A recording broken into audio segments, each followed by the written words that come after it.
Picture the same face on two posters. On the left, a bright-eyed missing mom stared back at America in 2016. On the right, a photo taken during her interrogation captures the instant she realized it was over. Sherri Papini's strange saga began with a jog on a quiet California road and ended in a federal courtroom. But even now, she's rewriting her own script in a new docuseries. How did a supposedly model mother turn a 5-mile run into a nationwide manhunt, drain hundreds of thousands of taxpayer dollars, and still claim she was the real victim? Grab your headphones, because the tale of America's Gone Girl 2.0 is equal parts thriller, fraud, and brutal lesson in why sympathy has become the easiest currency on the internet. On November 2, 2016, Sherri kissed her 2 children goodbye, tied her hair into a jogging ponytail, and set off down the gravel shoulder of Old Oregon Trail Road in Redding, California. When she failed to pick the kids up from preschool, husband Keith Papini dialed 911,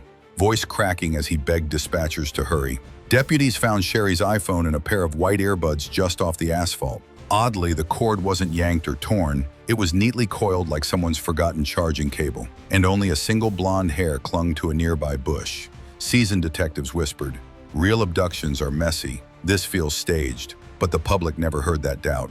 By dawn, news trucks ringed the cul-de-sac, and Keith's frantic image looped on every channel pleading, "She's a fighter, bring my wife home." Search parties ballooned. Drones buzzed above the Sacramento River. Church volunteers grilled hot dogs for exhausted hikers. Strangers mailed cash. Within 48 hours, a GoFundMe for Sherri's children topped $50,000, and Facebook timelines overflowed with "Bring Sherri Home" ribbons. Cable anchors speculated about cartel kidnappers. Talk radio callers insisted sex traffickers were prowling Northern California. Amid the hysteria, detectives quietly subpoenaed Sherri's phone data and got their first jolt. The handset pinged a cell tower 500 miles south in Costa Mesa, the same night she vanished. They kept that bombshell secret, afraid to ignite more chaos while tips poured in by the hour. But that mysterious phone ping was the first breadcrumb toward a truth no one wanted to imagine. Keith transformed from distraught husband to full-time spokesperson. He sobbed on Good Morning America, clutched Sherri's sweatshirt on Dr. Phil,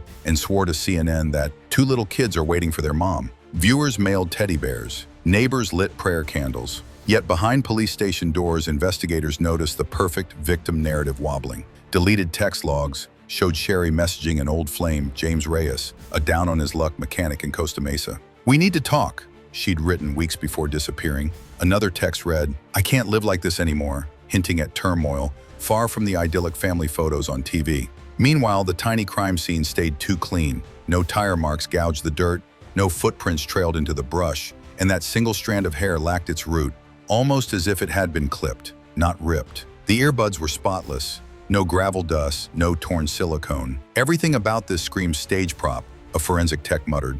But the sheriff's department suppressed the comment, terrified of enraging a public that already believed Sherri was chained in some secret basement. True crime bloggers who raised similar questions saw their Reddit threads yanked for victim blaming. The louder America shouted for answers, the more detectives tiptoed, unwilling to drop a truth grenade without ironclad proof. Then came Thanksgiving, the miracle everyone begged for, and the first fracture in Sherri's heroic image. At 4:30 a.m. on Thanksgiving Day 2016, a trucker on Interstate 5 phoned 911. A bruised, half-naked woman was waving for help. Paramedics found Sherri shivering in 40-degree cold, her once blonde hair hacked unevenly, a small brand seared into her right shoulder, and wrists chafed by chains. She claimed 2 Hispanic women in a dark SUV had abducted her with a handgun, starved her for 22 days, and finally dumped her by the highway. America erupted in relief. Cable hosts hailed a mother's impossible escape.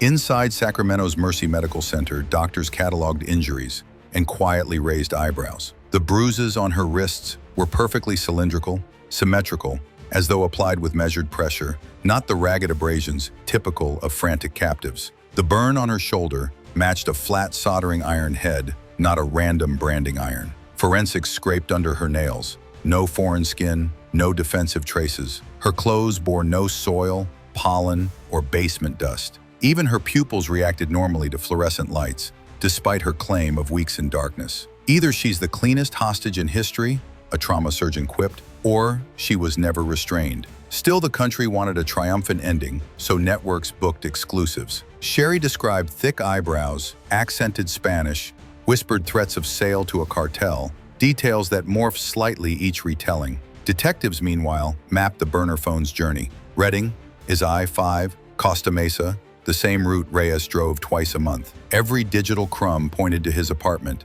but they needed him on record. And Reyes would soon deliver the confession that flipped the narrative inside out. In early 2017, a rookie FBI analyst named Emily Torres reopened the phone log, overlaying tower hits with traffic cam data. A metallic blue 2006 Dodge Caravan, registered to James Reyes, popped up at every tower ping. CVS receipts showed Reyes buying duct tape, scissors, and a soldering iron the week before Sherri vanished. A motel clerk recalled Sherri checking in under a fake name, hair tucked beneath a knit cap. Surveillance footage captured her in sunglasses at a Walmart, purchasing the prepaid track phone used to text Reyes 147 times. One message read, "I need you to hurt me. Make it look real," followed by his hesitant reply, "This is insane." With data in hand, agents confronted Reyes. Terrified of prison, he spilled everything. Sherri had begged him to help stage a disappearance, threatening to accuse him of assault if he refused. She listed supplies, scripted injuries,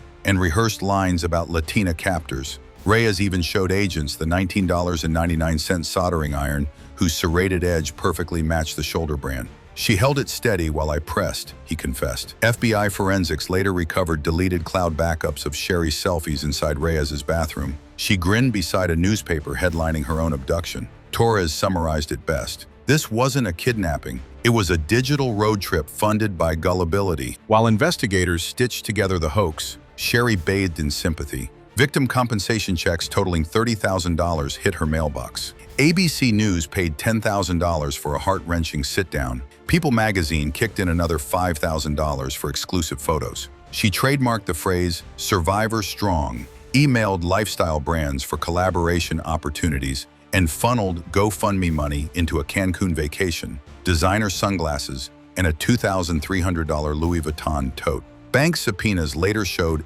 $800 for a couple's spa day, charged 14 days after her alleged starvation. Forensic accountants traced every swipe.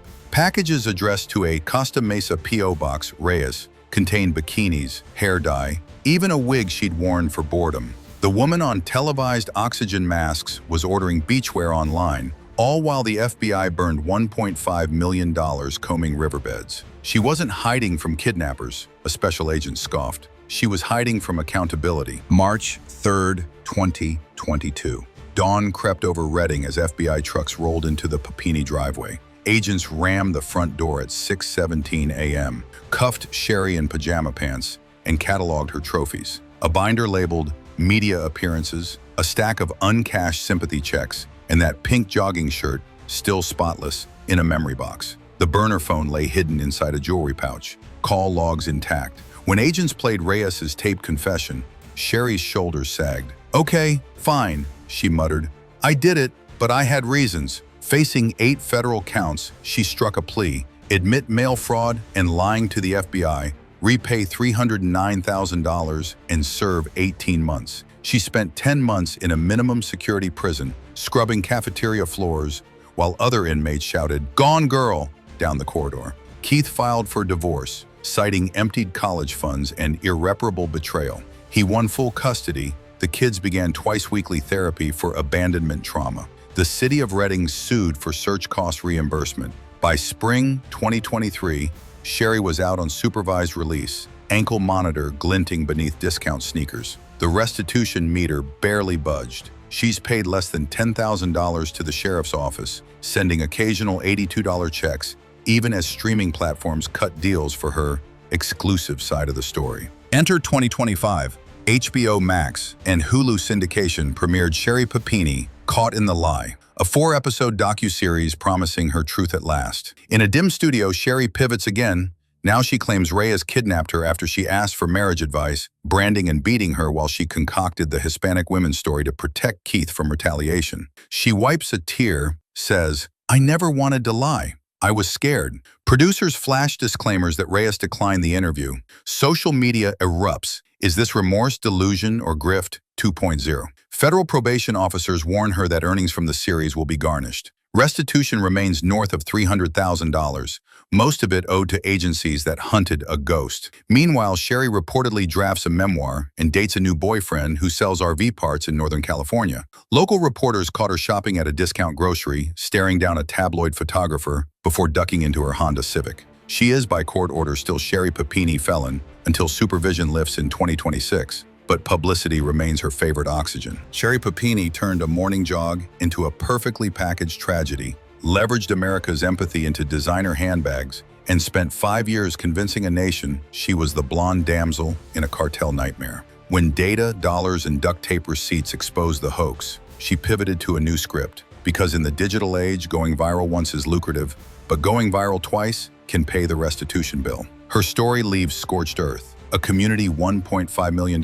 poorer, genuine victims eyed with suspicion, and 2 children piecing together why the world once prayed for a mother who never needed rescue. So next time a tear-stained plea floods your feed, remember, likes are free, but misplaced faith can cost a fortune. Let me know your take. Was Sherri Papini a master manipulator, a mentally ill opportunist, or both? Drop your theories below, tap subscribe, and ring the bell, because the next headline hero might already be rehearsing their lines. And we'll be here to follow the money, every single cent.